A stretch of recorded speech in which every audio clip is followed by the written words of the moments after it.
तो hello bankers, आप सभी लोगों का स्वागत है। जैसा कि पता है कि डेली मुलाकात होती है समरी वाइज। तो आज हम समरी लेके आए हैं और जो हम लोग ने यूनिट 9 का कल पार्ट 1 कवर किया था, आज उसी के आगे कैरी ऑन करेंगे पार्ट 2 नंबर। ठीक है, चलिए। तो हमारा ये यूनिट नंबर 9 है जिसका नाम है इम्पोर्टेंट रिटेल एसेट्स और हमारे प्रोडक्ट। यानी हम लोग ने कल इसके पार्ट 1 में कवर ये किया था बेसिकली कि होम लोन क्या होता है, उसके क्या क्लॉजेस होते हैं। एक बार अगर मेरा रिक्वेस्ट सभी लोगों से जल्दी से लिंक को कॉपी करके हर जगह सेशन को शेयर कर दीजिए। ठीक है, चलिए स्टार्ट करते हैं। इस पूरे यूनिट में ना याद रखिएगा जो आपके मेन कीवर्ड्स हैं। अगर मैं कहूँ the first one retail loan, उसके बाद home loan, auto loan, personal loan, education loan, retail, ये सारे का हम लोग थ्योरी पार्ट समझेंगे। और जब ये समरी पूरी हो जाएगी तो फिर आपको हम इन सभी का केस स्टडी भी दिखाएंगे कैसे क्वेश्चन अराइज होंगे। ठीक है, चलिए। तो आज जो हमारा सबसे पहले है विच इज कॉल, हम बात करेंगे व्हीकल लोन के बारे में। ठीक है, व्हीकल लोन में हमें क्या क्या समझना होगा। सबसे पहले व्हीकल लोन के बारे में कि कौन एलिजिबल है। उसके बाद ये समझना होगा इस व्हीकल लोन का पर्पस क्या है।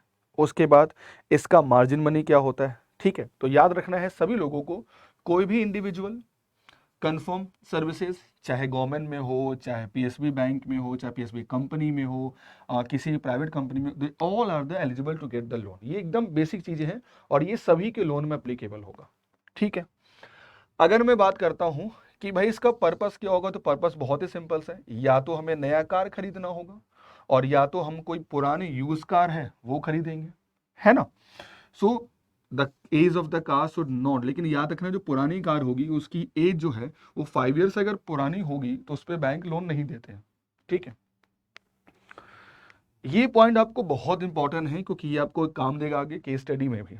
देखिए, कहता है जो हमारा नया कार है उस केस में जो मार्जिन मनी होगी वो 10%। मार्जिन मनी एक्चुअली क्या होती है, जैसे कार की वैल्यू, मान लेते हैं कार की प्राइस 5 लाख रुपए है और मैंने कहा कि जो मार्जिन मनी है वो 10% है। इसका मतलब मैं ये कह सकता हूं कि हमें जो लोन सेंक्शन होगा वो 4,50,000 रुपीज ही सेंक्शन होगा। That is called margin money. ठीक है, अगर कोई पुरानी कार है उस केस में जो मार्जिन मनी है वो 25 से 30% है। और अगर मैं टू व्हीलर की बात करता हूं तो उस केस में याद रखना 10% है। और वन मोर थिंग जो मैं आपको बताना चाहता हूं कि मार्जिन जो है ना ये स्टैंडर्ड मार्जिन है। कभी कभी कुछ बैंक्स ऐसे हैं जो मार्जिन को वेरी कर देते हैं। ठीक है, चलिए आगे देखते हैं।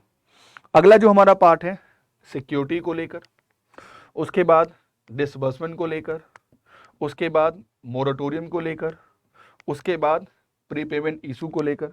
तो सबसे पहले और लास्ट में हमारा कलेक्शन। ठीक है, याद रखना जैसे मान लीजिए मेरे पास कार है तो कार को यूज कौन करता है, बोरोवर। और कार एक मूवेबल प्रॉपर्टी है तो इसे हम कहते हैं हाइपोथिकेशन। इसे हम क्या कहते हैं, हाइपोथिकेशन। जैसे गोल्ड लोन, अब गोल्ड किसके पास होता है, गोल्ड होता है बैंक के पास, हम यूज नहीं करते हैं। दैट इज कॉल्ड प्लेस, गिरवी रखना। That is called what I am saying you, place. Okay, तो one more thing it's always important guys कि जो हाइपोथिकेशन हमारा है वो व्हीकल का, अगर मैं कहूं to be purchase out of the loan, है ना। डिसबर्समेंट की अगर हम बात करते हैं तो ये आपको जो आपके डायरेक्ट डीलर्स होते हैं, the person who are dealer, whether call supplier and invoice receipts, उनको भी बिहाफ पर बैंक उनको सेंक्शन करते हैं। ठीक है, याद रखना कभी भी व्हीकल लोन के केस में 99% मोरेटोरियम आपको नहीं मिलता है। जैसे ही आपका लोन सेंक्शन होगा ईएमआई स्टार्ट हो जाती है। ठीक है, उसके बाद अगला हमारा पार्ट है पब्लिक सेक्टर बैंक क्या करते हैं, डू नॉट चार्ज नहीं करते हैं अगर आपने पहले से ही कोई प्री पेमेंट कर दिया। मतलब कहने का, आपने लोन लिया 5 साल के लिए और आपने कहा कि सर 3 ईयर्स के बाद ही इस लोन को हम पे ऑफ करना चाहते हैं पूरा। This is called pre payment penalty, भी लगती है कभी कभी, है ना। बट जो सरकारी बैंक होते हैं वो नहीं लगाते हैं। ठीक है, नाउ ये थोड़ा याद रखिएगा जब भी हम बात करते हैं रीपेमेंट को लेकर। तो अगर कोई इंडिविजुअल है और उसने नई व्हीकल ली है तो बेसिकली 4 व्हीलर के केस में जो 7 सालों के अंदर में आपको पैसा देना होता है। अगर 2 व्हीलर है उस केस में 5 to 6 ईयर वेरी करता है। अगर कोई कंपनी है, फर्म ने लोन लिया है व्हीकल लोन, उस केस में 5 साल है मैक्सिमम नए कार में और सेकेंड हैंड कार में बेसिकली है 3 year generally period to second on the age of the vehicle. ठीक है, नाउ नेक्स्ट वन, अगला जो हमारा है that is known as the personal loan. एक बात याद रखिएगा, पर्सनल लोन हमेशा अनसिक्योर होता है, बुक जिसमें कोई कोलेटरल नहीं होती है। ठीक है, so personal loan are basically unsecure in nature and backed by personal enterprises, guarantee only. इसीलिए बैंक अक्सर कहता है कि कृपया से लोन का आप इंश्योरेंस करा लीजिए, है ना। अब जरा इसको ध्यान से समझने की बातें हैं। अगर मैं कहूं आपको सबसे पहला पॉइंट क्या है कि एलिजिबल कौन होंगे, तो सिंपली याद रखना, कोई भी salary employ, professional, individual with high net worth जो हैं वो बेसिकली एलिजिबल होते हैं। ठीक है, पर्पस क्या होगा, अगर मैं बोलूं पर्पस कुछ भी हो सकता है, देयर इज नो स्पेसिफिकेशन, आप किसी भी पर्पस के लिए बैंक से पर्सनल लोन ले सकते हैं, इसमें कहीं कोई स्पेसिफिक गाइडलाइन नहीं है। ठीक है, कभी कभी कुछ सिक्योर पार्ट इसमें होता है, जैसे मान लो कोई आपने कमिटमेंट किया है ना, या आपने कोई कंज्यूमर ड्यूरेबल आइटम्स खरीदा, जैसे मान लो मैंने एसी खरीदा और एसी के लिए मैंने पर्सनल लोन लिया, तो एसी, क्योंकि एसी के बिहाफ में आपने जैसे सुना होगा आपने बजाज एलाइन जो करते हैं, उस केस में क्या होता है कि इसको आपके पास एसी है, उसके बदले एक अरब पैसा आपने नहीं दिया तो एसी वो ले जा सकता है, only that case, but normally ऐसा पर्सनल लोन में नहीं होता है। अगर हम बात करते हैं डिसबर्समेंट को लेकर, तो कभी पैसा हमको नहीं मिल सकता है, जरूरी नहीं है, डायरेक्टली टू द सप्लायर मिलेगा, उस केस में डीलर होगा वेरवर फिजिबल। ठीक है, credit to account of borrower in respect of clean loan, अगर मान लो हमने सिंपल कोई लोन लिया जिसका कोई नाम नहीं है कि भाई हमें पर्सनल लोन दीजिए, हम देखेंगे हमें क्या कराना, that is called clean loan, that is called clean loan. ठीक है, उस केस में हमारे अकाउंट में आएगा। अगर प्राइसिंग की बात करते हैं तो प्राइसिंग बेसिकली डिपेंड करता है कि हम क्या ले रहे हैं, और रेट ऑफ इंटरेस्ट याद रखना हमेशा ये वेरी करेगा और बेसिकली ज़्यादा ही होता है। मोरेटोरियम कभी नहीं होगा, नो मोरेटोरियम रिक्वायर्ड। रीपेमेंट की बात करते हैं तो अगर नॉर्मली क्लीन या अनसिक्योर लोन की बात करते हैं तो याद रखना लगभग देखा जाता है अगर मैं बोलूं 3 ईयर से लेकर 5 ईयर के बीच में आपको लोन पे ऑफ करना होता है, और अगर कोई सिक्योर लोन है उस केस में जाता है ये 5 ईयर के लिए। ठीक है, प्रोसेसिंग चार्ज लगता है लेकिन ये अप्लीकेबल होगा, लेकिन ये हमेशा वेरी होता है बैंक टू बैंक। ठीक है, चलिए आते हैं हमारे दूसरे सबसे इंपॉर्टेंट, याद रखना, जिसका नाम है एजुकेशन लोन। सबसे पहला तो आपको याद रखना है इसकी एज इंडिया में नॉर्मली 99% के केस में अगर आपकी एज ग्रुप इनके बीच में है और आपने किसी भी इंस्टीट्यूशन से, किसी भी कॉलेज से अगर आपने कोई एंट्रेंस एग्जामिनेशन दिया है, वहां आपको क्लास करनी है, वहां कोई कोर्स करना है, आपको लोन बिल्कुल सेंक्शन होगा। ठीक है, एक बात याद रखना जो बड़ा इंपॉर्टेंट है, को एप्लीकेंट आपको समझना होगा, ये इस यूनिट में सबसे इंपॉर्टेंट है। बिना को एप्लीकेंट के आपको एजुकेशन लोन सेंक्शन नहीं होता है। मान लीजिए मैंने कहा मुझे लोन दीजिए, और अगर को एप्लीकेंट नहीं होगा, को एप्लीकेंट मतलब क्या हुआ, जो बेसिकली गारंटी देते हैं, मेरे फादर हो सकते हैं, मेरी मम्मी हो सकती है, मेरा भाई हो सकता है, मेरे रिलेटिव हो सकते हैं, कोई भी, एनीबडी कैन मेक द को एप्लीकेंट, है ना, ये होना कंपलसरी है।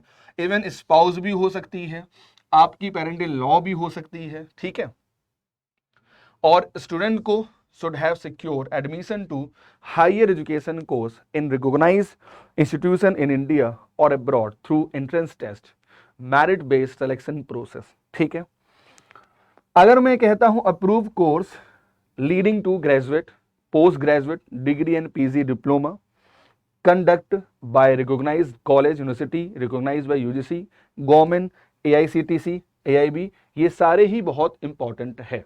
ठीक है, चलिए एक बहुत इंपॉर्टेंट पॉइंट है जो आपको याद रखना होगा, जैसे जब हम किसी कॉलेज की फीस मुझे देनी होती है, लोन लेना होता है हम किसी कॉलेज के कोर्स के लिए, तो उसमें बहुत सारे टर्म होंगे, ट्यूशन फीस होगा, उसके बाद कॉशन मनी होगी, बुक्स का होगा, बहुत सारी हो। तो याद रखना जब भी कभी हो पूछा जाए आपको कॉशन डिपॉजिट को लेकर, तो जैसे मान लीजिए कि कॉलेज की जो ट्यूशन फीस है, मान लेते हैं कि 1 लाख रुपए है, एग्जाम्पल समझिएगा, ठीक है।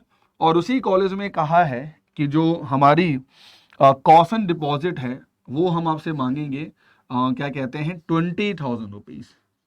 तो याद रखना जब आपका सेंसन होगा तो ये 20,000 रुपीज सेंसन नहीं होगा, ये सिर्फ इसका 10% ही सेंसन होगा। This is called very important segment, यानी कि याद रखना है सभी लोगों को। मैं भी आगे करके भी दिखा दूंगा आपको कि कॉशन डिपॉजिट के केस में हमेशा जो आपका लोन सेंसन होता है वो होता है 10% ऑफ द ट्यूशन फीस। ये पॉइंट को याद रखना, बहुत काम देगा आगे।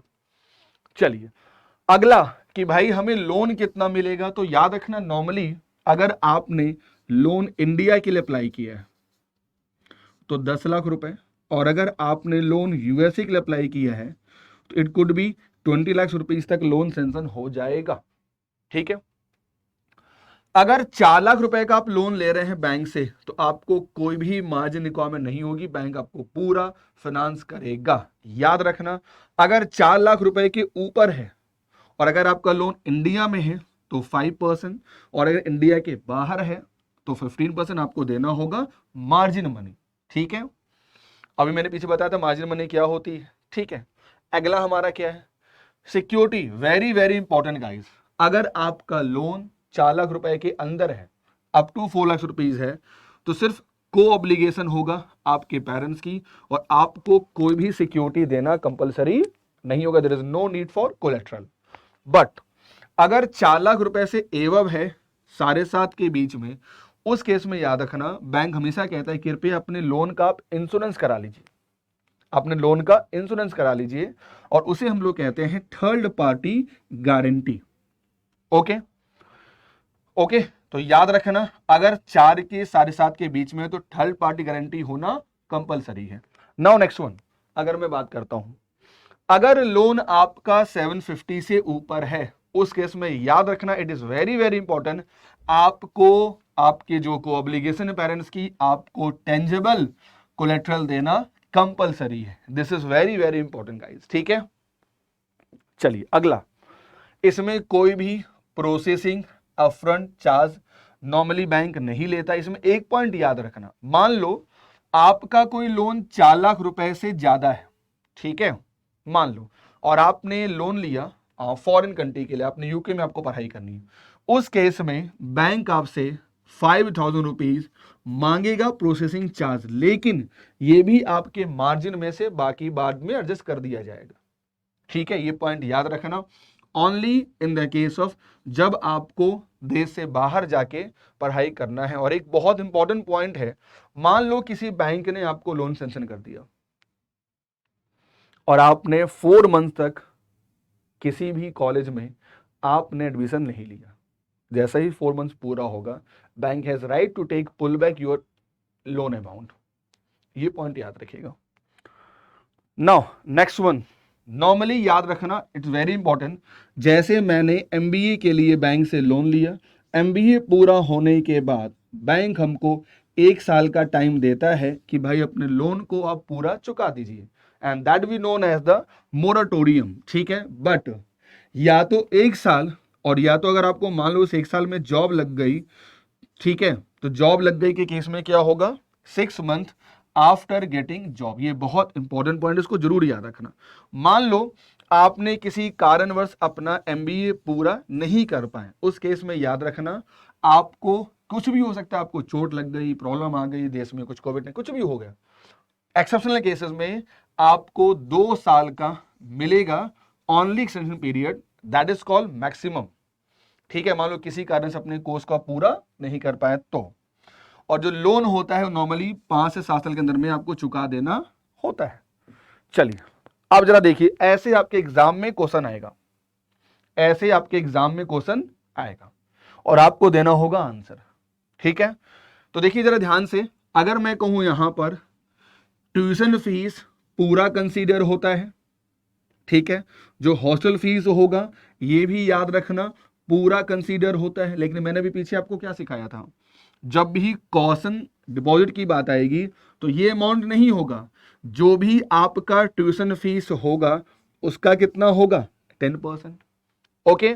और जैसे अगर मैं बोलूं इन सब के बारे में, इसमें रूल क्या होता है, इन सब का क्लियर होगा only 20% of the tuition fees के लिए।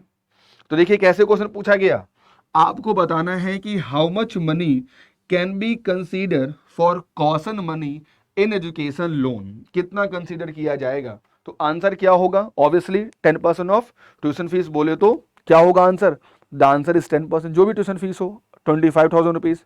नाउ कुछ अलग फीचर्स होते हैं, जैसे अगर मैं बोलूं जो मार्जिन होता है वो कभी कभी 1 ईयर 2 ईयर बेसिस पर भी हो सकता है, ये डिपेंड करता है।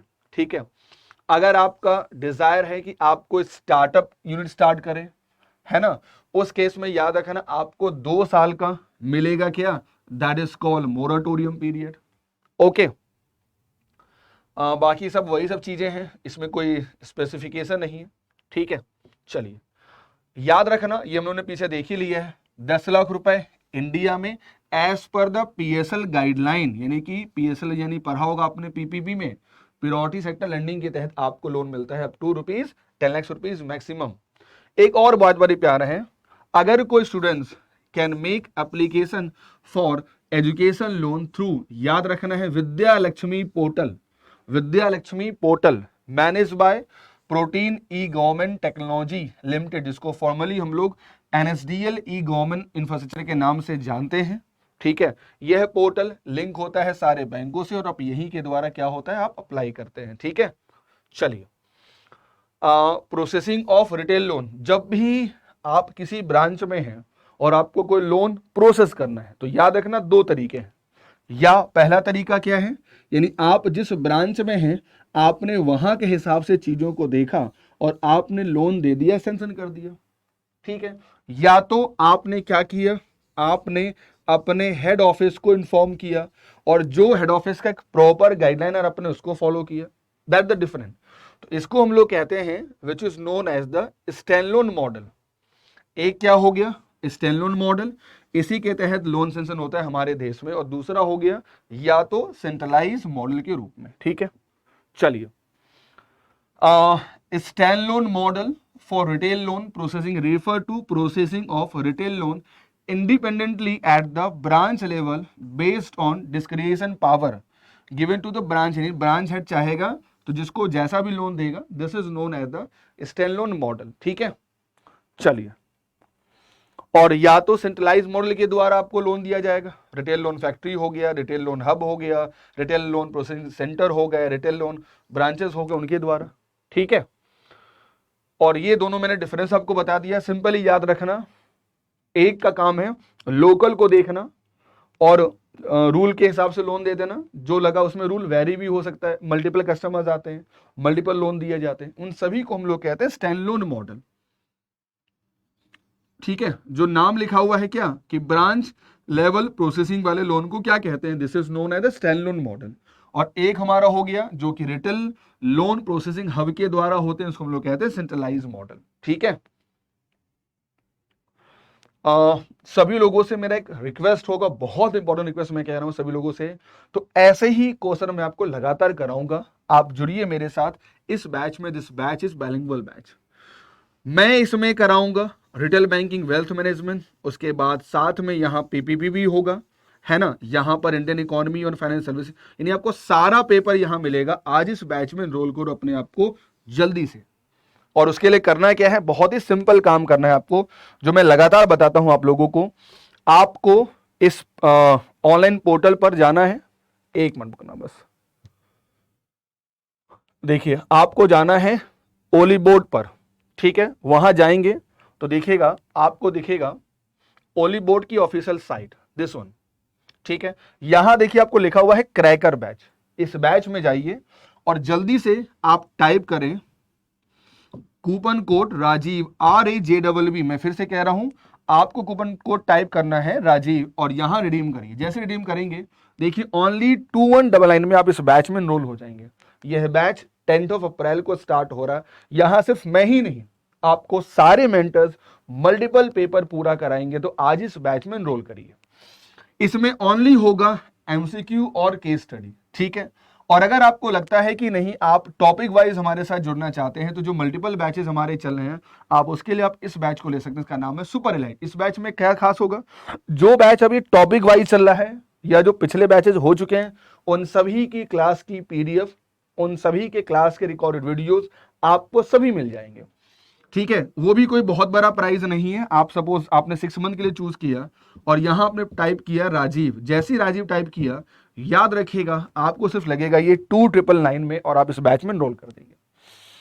तो आज ही इसे एनरोल करें, मेरा सभी लोगों से रिक्वेस्ट है। और अगर सेशन पसंद आए तो इसे जरूर आप लाइक करें एवरीवन, और हमारे साथ जुड़िए टेलीग्राम के माध्यम से, कोई भी इंफॉर्मेशन आप देना चाहते हैं।